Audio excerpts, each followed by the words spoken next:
வணக்கம் மகா பிரபு. நாங்கள் மூவரும் சகோதரர்கள். எங்கள் தகப்பனார் இறந்து விட்டார். அவர் சாகும் பொழுது எழுதி வைத்த உயிலின்படி எங்கள் அசையா சொத்துக்கள் பிரிக்கப்பட்டன. ஆனால் எங்களால் அசையும் சொத்துக்களை பிரிக்க முடியவில்லை பிரபு. காரணம் என்ன? எவ்வளவு முயற்சி செய்தோம் பிரபு.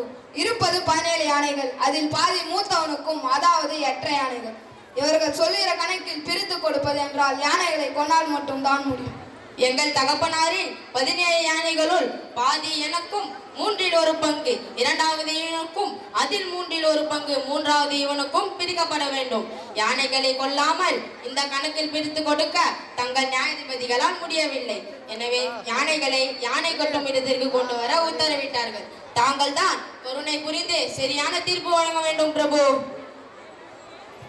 நமது ஆட்சியில் நீதி தவற விட மாட்டோம். எப்படி ஆனாலும் நியாயம் வழங்குவோம். நியாயாதிபதிகளே, உங்களது அபிப்பிராயம் என்ன? இறந்தவன் மூளை இல்லாதவன் அல்ல பிரபு, வெகு சாமர்த்தியசாலி. யானைகள் அரசாங்கத்திற்கு தான் பயன்படுத்த வேண்டும் என்று உயிரெதிர்க்கிறான். அவனுக்கு நாம் மரியாதை செலுத்த வேண்டும். அக்கிரமம், அநியாயம். தந்தையின் சொத்துக்கள் பிள்ளைகளுக்குத்தான் சேர வேண்டும்.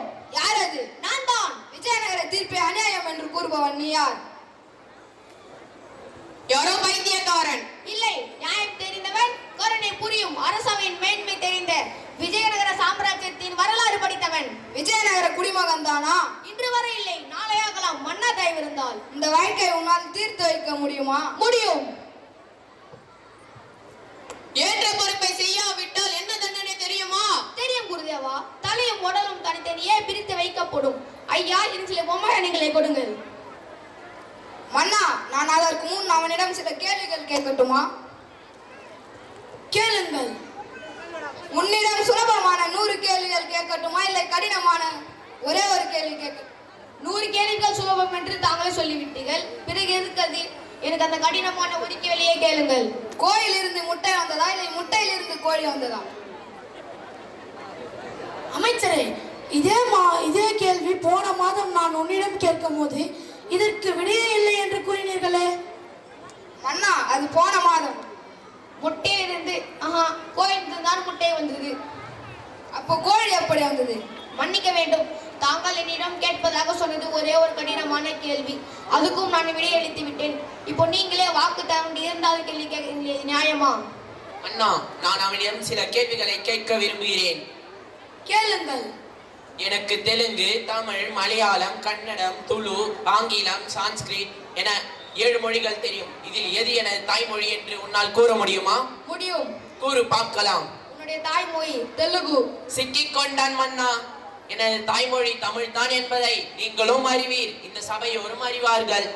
என்ன போட்டியாளரே, முதல் கேள்விக்கு சாமர்த்தியமாக பதில் கூறிவிட்டு இரண்டாவது கேள்வி சரிந்து விட்டாயே. இல்லை மன்னா, இவரது தாய்மொழி தெலுங்கு. தமிழ். தெலுங்கு. தமிழ். தெலுங்கு. மன்னா, எனது தாய்மொழி தமிழ் தான் என்பதை நான் கூறுவேன். நானும் இவரது தாய்மொழி தெலுங்கு என்று நானும் அடித்து கூறுவேன். தேவுடா. தேவுடாவா? அப்பொழுது உன் தாய்மொழி தெலுங்கா? சுந்தர தெலுங்கை தமிழாக கொண்ட நீ மந்திரி பதவியில் இருந்து நாடகம் ஆடினாயா? சமைச்சொண்டி மன்னா. நீ சமைத்தால் என்ன, சமைக்காவிட்டால் எனக்கு என்ன? மன்னா, சமைச்சொண்டி என்றால் மணிங்கள் என்ற அர்த்தம். குச்சொண்டி. யாரப்பா நீ? என் பெயர் ராமன், ஊர் தெனாலி, காரணபாடி ராமன் மந்திரியின் குமாரன். காரணபாடி ராமன் மந்திரியின் மகனா நீ? ஆமாம்.